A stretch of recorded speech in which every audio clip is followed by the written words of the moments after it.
Washington থেকে বেশ কিছুটা দূরে একটা নির্জন জায়গায় বন্ধুদের কিছু গ্রুপ ঘুরতে এসেছে। তারা রাত কাটানোর জন্য ওঠে একটা পুরনো কেবিন বাড়িতে। সেখানে তারা খুঁজে পায় একটা ভিডিও টেপ। তখন সবাই মিলে ভিডিওটা দেখে, কিন্তু ভিডিও শেষ হতেই হঠাৎ ফোনটা বেজে ওঠে। তখন ফোনের ওপাশ থেকে একটা কণ্ঠস্বর বলে 7 days. তার ঠিক 7 দিন পর সবাইকে পাওয়া যায় মৃত অবস্থায়। শরীরে কোনো আঘাতের চিহ্ন নেই, কিন্তু মুখে জমে আছে আতঙ্কের ছাপ। এই মৃত্যুগুলোর পিছনে আসলে কি ছিল? একটা ভিডিও কিভাবে মানুষকে মেরে ফেলতে পারে? এই রহস্যময় ঘটনা নিয়ে আজকের মুভি দ্য রিং 2002। তো শুরু করা যাক আজকের ভিডিও। মুভির শুরুতে আমরা কেট এবং বেকা নামের দুজন মেয়েকে দেখি। তারা রাতে একসাথে বসে টিভি দেখছিল। তখন বেকা কেটিকে রিমোট দিয়ে বলে, তোর যা ইচ্ছা তুই দেখ। কিন্তু কেটি তখন টিভিটা অফ করে দেয়। কেটির মনের মধ্যে ভয় তৈরি করতে বেকা তাকে বলে সে এমন একটা ভিডিও টেপের কথা শুনেছে যেটা দেখার পর একটা ফোন কল আসে, আর তার 7 দিনের মধ্যে যারা সেই টেপটা দেখেছে তারা মারা যায়। এই কথা শুনে কেটি বলে সে গত সপ্তাহে তার বয়ফ্রেন্ডের বন্ধুদের সাথে একটা হোটেলে গিয়ে সেই টেপটা দেখেছে। তার কাছে ভিডিওটা অনেক ক্রিপি লেগেছিল। এর সাথে তারা সেই ফোন কলও পেয়েছে। আর আজ 7ম দিন। তার মানে টেপটা যদি অভিশপ্ত হয় তাহলে আজকেই তার মারা যাওয়ার কথা। আর তখনই তার শ্বাস আটকে আসে, যেটা দেখে বেকা ভয় পেয়ে যায়। তবে এটা ছিল কেটির অভিনয়। ঠিক তখনই বাড়ির টেলিফোনে রিং বেজে ওঠে। ভয়ে ভয়ে কলটা তুললে বুঝতে পারে এটা কেটির মা। কথা বলা শেষ করে কেটি পানি খেতে কিচেন রুমে যায়। ফ্রিজ থেকে পানি নিয়ে খাবে, কিন্তু সে দেখে পাশের টিভিটা আপনা আপনি চলছে। প্রথমত সে ভাবে বেকা হয়তো দুষ্টামি করছে। কেটি সেই রুমে গিয়ে রিমোটটা দিয়ে টিভিটা অফ করে বের হবে। এমন সময় টিভিটা আপনা আপনি আবার চালু হয়ে যায়। টিভিতে সেই সময় শুধু স্ট্যাটিক সিগন্যাল চলছিল। এবার কেটি ভয়ের কারণে টিভির প্লাগটাই খুলে ফেলে। ঠিক তখনই সে রুমের মধ্যে কারো উপস্থিতি টের পায়। হঠাৎ লাইটটা নিভে যায় আর ভয়ঙ্কর এক চিৎকার ভেসে আসে। বোঝা যায় কেটি সেখানেই মারা গেছে। এরপর একটা বাচ্চাকে দেখা যায় যার নাম ইদান। সে তার ক্লাসরুমে বসে ছবি আঁকছে। সেখানে তার মা রিচেল তাকে স্কুল থেকে নিতে এসেছে। ইদানের টিচার রিচেলকে জানায় ইদান খুবই ইন্ট্রোভার্ট, আর ইদানের আঁকা ছবিগুলো রিচেলকে দেখায়। প্রতিটা ছবিতে ছিল কেটির মৃত্যুর দৃশ্য। এগুলো দেখে টিচার রিচেলকে বলে ইদান হয়তো আমাদের কিছু বলতে চায়। এই কথাগুলোতে রিচেল বেশি পাত্তা দেয় না। রিচেল ভেবে নেয় সে সিঙ্গেল মাদার, ছেলেকে বেশি সময় দিতে পারে না। এইসবের জন্য হয়তো টিচার ইদানের ব্যাপারে একটু বেশি ভাবে। সে তখন টিচারকে বলে কেটি তো মারা গেছে মাত্র 3 দিন হয়েছে, আস্তে আস্তে সে শোক কাটিয়ে উঠবে, ইদানকে সময় দিতে হবে। এই কথা বলে রিচেল সেখান থেকে উঠে চলে যাবে। তখন টিচার থেকে একটা কথা বলে কেটি তো মারা গেছে মাত্র 3 দিন হয়েছে, কিন্তু ইদান তো কেটির মৃত্যুর 1 সপ্তাহ আগে থেকেই এই ছবিগুলো এঁকে চলেছে।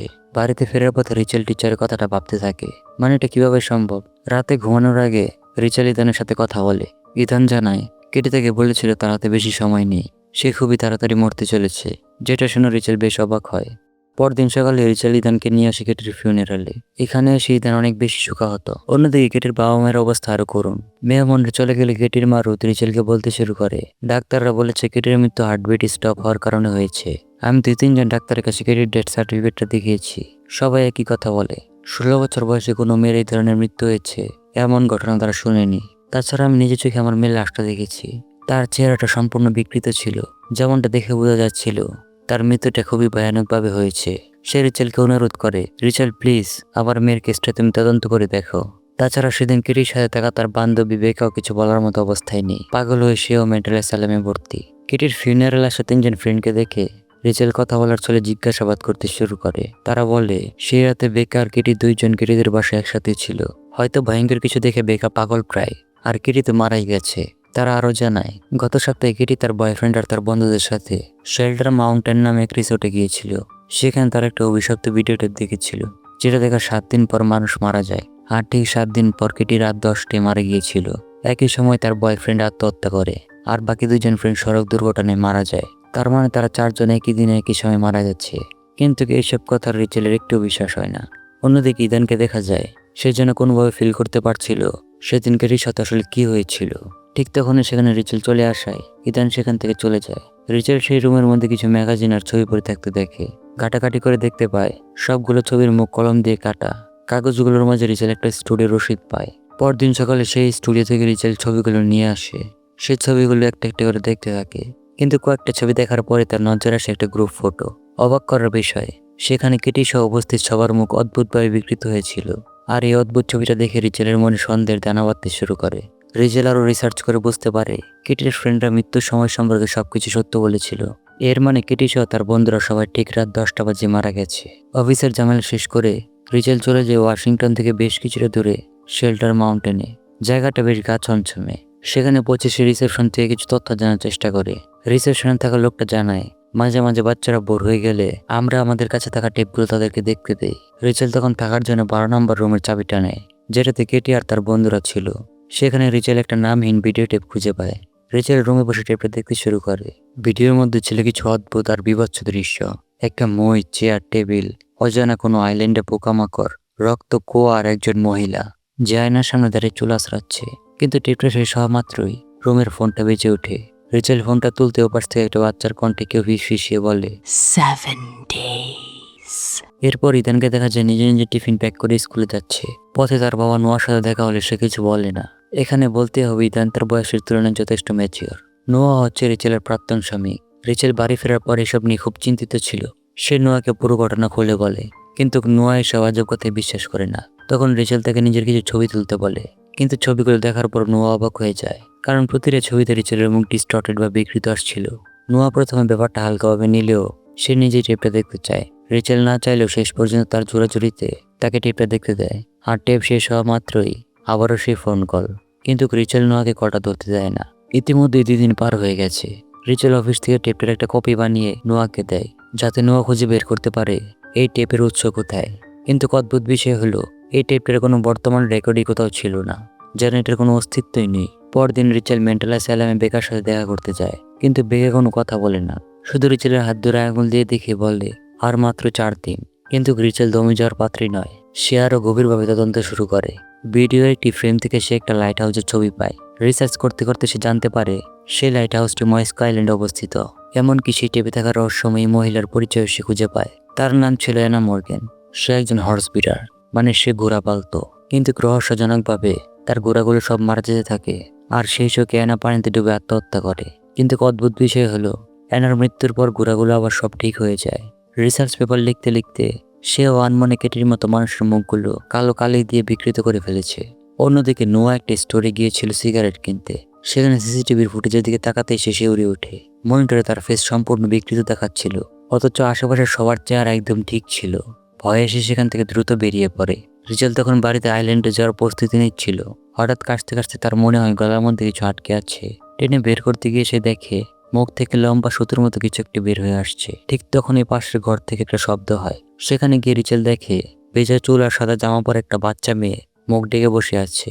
রিচেল তার সামনে গিয়ে তাকে ডাকতেই মেয়েটা হঠাৎ রিচেলের হাত শক্ত করে ধরে ফেলে। সাথে সাথে রিচেল কিছু ভয়ঙ্কর দৃশ্য দেখতে পায়, যেন সে কোনো ল্যাবের ভিতরে আছে এবং তার শরীর তার দিয়ে পেঁচানো।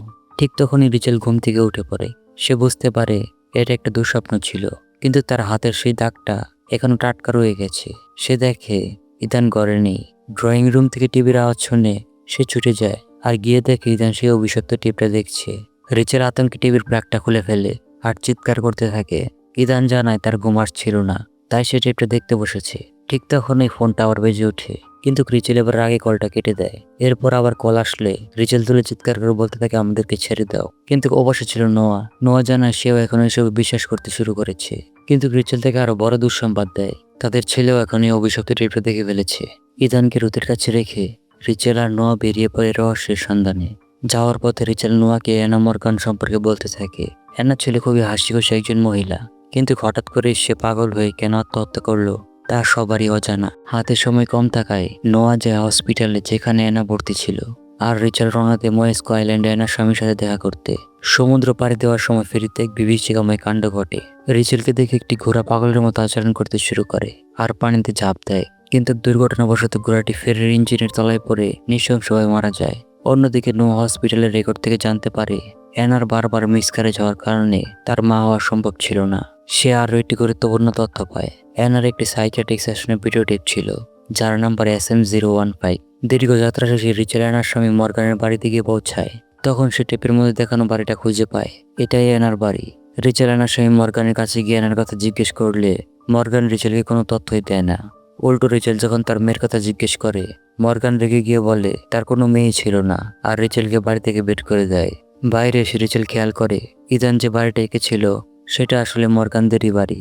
রিচেল তখন ইদানকে ফোন করলে ইদান বলে একটা মেয়ে তাকে এই দৃশ্যগুলো দেখায় আর সে সেগুলো আঁকে। এরপর রিচেল আইল্যান্ডের একমাত্র ডাক্তারের সাথে দেখা করে। ডাক্তার জানায় অ্যানা মা হতে চাইছিল, তাই সে কোনো এক জায়গা থেকে একটি মেয়েকে অ্যাডপ্ট করে, যার নাম ছিল সামারা। কিন্তু সামারা আসার পর থেকে অ্যানার হ্যালুসিনেশন বা ভিশন দেখা শুরু হয়। পুরো আইল্যান্ডে অঘটন করতে থাকে। যেন সামার এই জায়গায় কোনো অভিশাপ বয়ে নিচ্ছে। ডাক্তারের মতে সামারা মোটেও স্বাভাবিক কোনো বাচ্চা ছিল না। একসময় পরিস্থিতি সামলাতে না পেরে সামার আর রেনাকে মানসিক হাসপাতালে পাঠানো হয়। আর তারা যাওয়ার পরই আইল্যান্ডে আবার সবকিছু ঠিক হয়ে যায়। অপরদিকে নোয়া সেই রেকর্ড রুমে কোথাও টেপটা খুঁজে পায় না। লিস্ট চেক করে সে জানতে পারে শেষবার এই টেপটা মিস্টার মর্গিনি দেখেছিল। বৈরী আবহাওয়ার কারণে নোয়া কোনোভাবে রিচেলের সাথে যোগাযোগ করতে পারছিল না। এদিকে রিচেল লুকিয়ে আবারও মর্গানদের বাড়িতে ফিরে আসে। সেখানে সে খুঁজে পায় সেই হারিয়ে যাওয়া টেপটি। এটি ছিল সামারা সাইকেট্রিক সেশনের ভিডিও, যেখান থেকে রিচেল জানতে পারে সামারা কখনোই ঘুমাতো না। সামারা জানে তার বাবা তাকে ভালোবাসে না, সে শুধু তার ঘোড়াদেরকে ভালোবাসে। সামারা আরো এক ভয়ঙ্কর স্বীকারোক্তি দেয়, সে অন্যদের আঘাত করা কখনোই থামাতে পারবে না। ঠিক তখনই পিছন থেকে মর্গান রিচেলের উপর আক্রমণ করে। সে টিভিটা নিয়ে বাথরুমে যায় আর বাথটাবটা পানি দিয়ে ভরে রিচেলকে বলে সামারা সবাইকে ভীষণ দেখায়, এমনকি সে ঘোড়াদেরকেও ছাড়ে না, সে সবাইকে মেরে ফেলবে। এই কথা বলে মর্গান নিজেকে ইলেকট্রিক শক দিয়ে নিজেকে শেষ করে দেয়। এই বিভীষিকাময় দৃশ্য দেখে রিচেল যখন প্যানিক করছিল তখনই সেখানে নোয়া এসে পৌঁছায়। তারা দুইজন মিলে বাড়ির পাশে রাস্তা বলে যায়। সেখানে একটা সিঁড়ি বেয়ে উপরে উঠতেই তারা সামারা সেই ছোট্ট ঘরটি খুঁজে পায়। সামারা এখানে থাকাকালীন ঘোড়াদের আওয়াজে বিরক্ত হতো আর নিজের অতিপ্রকৃত শক্তি দিয়ে সেগুলোকে মেরে ফেলতো। নোয়া আর রিচেল শিকড়ে একটা দেয়াল ছিঁড়লে একটা গাছের ছবি দেখতে পায়, যে গাছটি তারা শেল্টার মাউন্টেন রিসোর্টে দেখেছিল। তাদের হাতে সময় নেই বললেই চলে। তারা দ্রুত সেই রিসোর্টে পৌঁছায়, কিন্তু তারা সেখানে কিছুই খুঁজে পায় না। তদন্ত প্রায় থমকে গেছে। তখনই দুর্ঘটনাবশত ঘরের মেঝের নিচে পড়ে থাকা একটা বড় পাথর দিয়ে ঢাকা একটা কুয়া খুঁজে পায়। কুয়াটা কতটা গভীর তা দেখার জন্য তারা একটা পাথর ছুড়লে কোনো শব্দই শোনা যায় না। হঠাৎ রুমে শুরু হয় অস্বাভাবিক সব কাণ্ড। মেঝের তল থেকে পানি উঠে আসতে শুরু করে, পেরিকগুলো নিজে নিজে খুলে যাচ্ছে।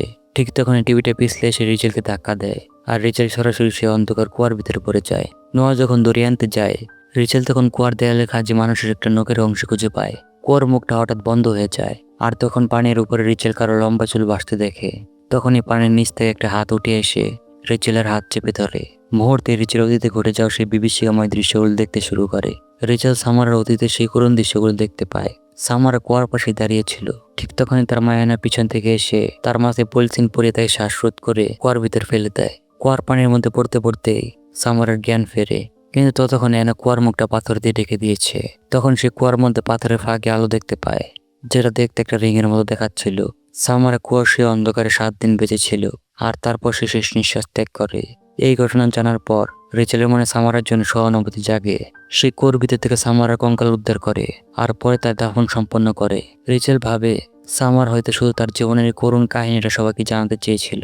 তবে এনা সামারকে নিজের মেয়ে মানার পরেও কেন সামারের সাথে এমনটা করলো সেটা রিচেল বুঝতে পারেনি। 7ম দিন কেটে গেছে, অথচ রিচেল এখনো জীবিত। এই সম্পূর্ণ ঘটনা চলাকালীন নোয়া আর রিচেলের সম্পর্কটাও ঠিক হয়ে গেছে। রুতের বাড়ি থেকে এডেনকে নিয়ে গাড়িতে বাড়ি ফেরার পথে বাবা মাকে একসাথে দেখে ইডেনও খুশি হয়। সাথে রিচেলের হাতে সে অভিশপ্ত দাগটাও চলে গেছে। এই অভিশাপ থেকে তারা এখন মুক্ত। এক হ্যাপি এন্ডিং এর মাধ্যমে গল্পটা শেষ হতে চলেছে। কিন্তু পরদিন সকালে যখন ইদান ঘুম থেকে উঠে সে রিচেলকে জিজ্ঞেস করে, তোমরা কি সেই মেয়েটিকে মুক্ত করে দিয়েছো? রিচেল তখন উত্তর দেয় হ্যাঁ। তখন ইদান বলে, এটা কেন করলে? তোমরা কি জানতে না সে কখনো ঘুমায় না? মুহূর্তে ইদানের নাক দিয়ে রক্ত চড়তে শুরু করে আর রিচেল দেখে ইদানের হাতে সে অভিশপ্ত দাগটা চলে এসেছে। রিচেল বুঝতে পারে বিপদ এখনো কাটেনি। সে দ্রুত নোয়াকে ফোন দেয়, কারণ আজ নোয়া 7ম দিন। কিন্তু নোয়া ফোন ধরে না। নোয়া তখন তার অফিসে একা ছিল। হঠাৎ অফিসে থাকা টিভিটা চালু হয়ে যায়। তখন কুয়ার দৃশ্যটি দেখা যায় আর কুয়ার ভিতর থেকে সামারা উঠে আসে আর বাস্তবে টিভি স্ক্রিন থেকে বেরিয়ে ঘরে ঢুকে পড়ে। নোয়া পালানোর চেষ্টা করে কিন্তু পারে না। সামারা তাকে তার সেই ভয়ঙ্কর রূপ দেখায় আর নোয়া সেখানেই মারা যায়। রিচেল যখন নোয়ার অফিসে পৌঁছায় সে দেখে নোয়া তার চেয়ার উল্টো হয়ে বসে আছে। রিচেল চেয়ারটা ঘোরানোর সাথে সাথেই এক বীভৎস চিৎকার দিয়ে ওঠে। নোয়ার চেহারাটা চরম আতঙ্কে বিকৃত হয়ে গেছে। রিচেল বুঝতে পারে সামার কেন তাকে ছেড়ে দিয়েছিল। সামার আসলে কোনো ইনোসেন্ট বাচ্চা না, সে ছিল পিওর ডেভিল। রিচেল বেঁচে গেছে কারণ সে ওই টিপটার একটা কপি বানিয়ে নোয়াকে দেখিয়েছিল। অর্থাৎ এই অভিশাপ থেকে বাঁচার একমাত্র উপায় হলো টেপটার একটা কপি বানিয়ে অন্য কাউকে দেখানো। ছেলের প্রাণ বাঁচাতে রিচেল এবার ইদানকে দিয়ে টেপটার একটা কপি বানায়। ইদান তখন জিজ্ঞেস করে, এটাকে আমরা অন্যদেরকে দেখাবো? রিচেল কোনো উত্তর দেয় না, তবে বোঝা যায় ছেলেকে বাঁচাতে সেই ঘৃণ্য কাজটাই করতে চলেছে। আর এখানেই শেষ হয় 2002 সালের কালজয়ী মুভি দ্য রিং। দেখা হচ্ছে পরবর্তী কোনো ভিডিওতে। আল্লাহ হাফেজ।